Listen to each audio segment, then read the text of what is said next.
Up until about the Kennedy assassination and the beginning of the war in Vietnam, the United States is a very powerful engine for world progress. It's the assassinations, the Kennedy assassination, and the others in the 1960s, the beginning of the Vietnam War, and the beginning of the absolute domination of the Wall Street group over every other interest. Nobody else counts except the Wall Street money masters. That has now made the United States into no longer a force for progress, but something very different, often a force for destruction in the world. That doesn't need to remain that way. The interest of the American people is to fight to take your government back from Wall Street and make the United States a force for progress in the world, which we easily could do if we could just break the power of the people behind Obama. The main banks of Europe, which were started by Adam Weishaupt and Rothschild, the Banque Nationale de Paris, the Bank of England, the Bank of Italy, have all financed the messianic and war leaders of the last 200 years. Napoleon, Lenin, Stalin. They backed Adolf Hitler. They backed Franklin Delano Roosevelt. And they are backing right now Barack Obama.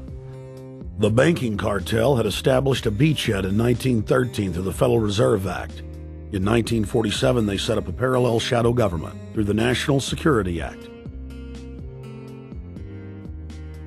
From 47 on, the national security state began the long process of absorbing federal and state bureaucracies, while at the same time undermining the constitutional power of Congress and dominating the executive branch.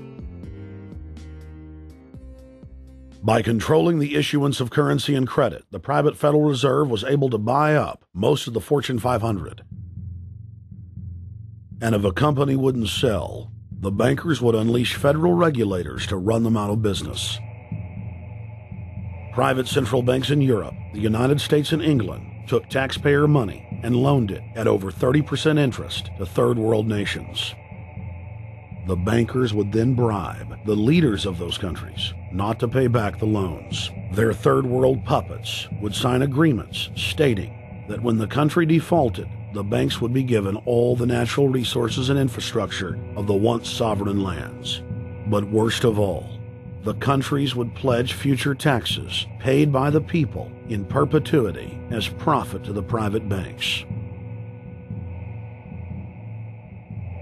By the year 2000, there were few nations that had not fallen to the designs of the money power.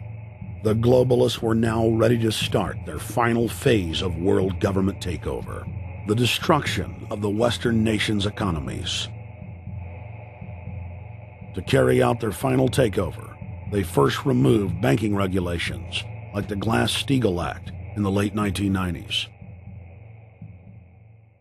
This allowed their front companies to issue unlimited credit to the world and to set up colossal Ponzi schemes, the likes of which the world had never seen. The scams were advertised by the controlled corporate media as completely legitimate. Because of the fantastic returns, private investors, corporations, state and local governments invested heavily. They had taken the bait, hook, line, and sinker. To destroy confidence, in late 2007, the bankers themselves began to badmouth the scams they had created. Next, the central bankers cut off the tsunami of fiat money that they had been using to pump up the bubble. When Congress and the public refused to write the finance oligarchs a blank check, the bankers began to engage in financial terrorism. They said that the world would go into another Great Depression unless their demands were met, further destroying confidence. The stock market instantly had its biggest one-day loss in history, but even that wasn't enough to force Congress to capitulate to the offshore banks.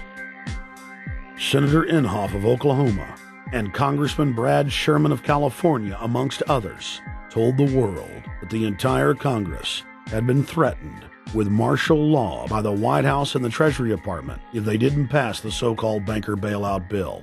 The only way they can pass this bill is by creating and sustaining a panic atmosphere. That atmosphere is not justified.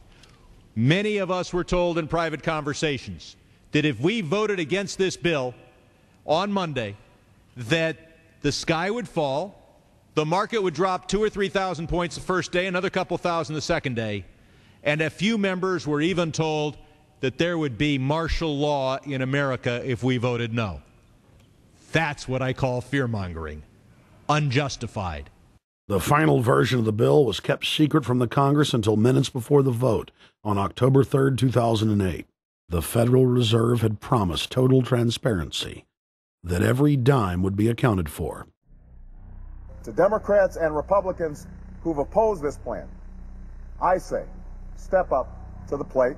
Let's do what's right for the country at this time, because the time to act is now, to prevent the possibility of a crisis turning into a catastrophe.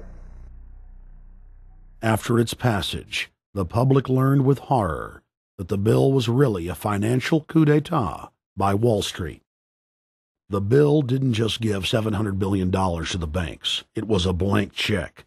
And as of February 2009, $9.7 trillion has disappeared into a black hole.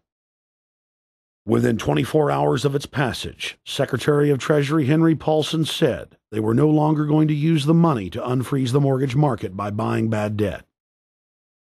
We went to Congress. Illiquid assets look like the way to go. As the situation worsened, the facts change. I will never apologize for changing an approach or strategy when the facts change. Paulson has, in the meantime, admitted that the subprime mortgage crisis is not the cause, really, of the breakdown of the entire world banking system and the bankruptcy of most of the banks in London and in Wall Street. He said, we're going to buy up toxic assets, but we're not going to worry about subprime mortgages. What he's talking about is derivatives. Derivatives are the center of the crisis. He went on to say that where the money was going was a secret. I believe that banking institutions are more dangerous to our liberties than standing armies. If the American people ever allow private banks to control the issuance of their currency, first by inflation, then by deflation, the banks and corporations that will grow up around the banks will deprive the people of all property until their children wake up homeless on the continent their fathers conquered. The issuing power should be taken from the banks and restored to the people, to whom it properly belongs. Thomas Jefferson, 3rd President of the United States. Secretary Paulson came in with the Vice President and Fed Chairman Bernanke and made all these assurances that there was absolutely a critical, immediate need to get rid of the corrosive derivative products, all the different names for this, ubiquitous, sub-S retraded credit default swap, blah, blah, blah, blah. Okay? But they talked about them as though they knew what the hell they were. You got the money and you immediately said, what items, what auction? Now, the Treasury just basically cut that out of the bill. And what we have here is a situation where banks are hoarding the money that they're getting from the TARP. They're using the money to purchase other banks. And all of a sudden, the Treasury sent a signal to the banks, forget about it. We're going to give you the money that you want, and you do what you want with it. Unless you direct it specifically, it's not going to happen. I don't think anyone questions, Mr. Kashkari, that you're working hard. Our question is who you're working for.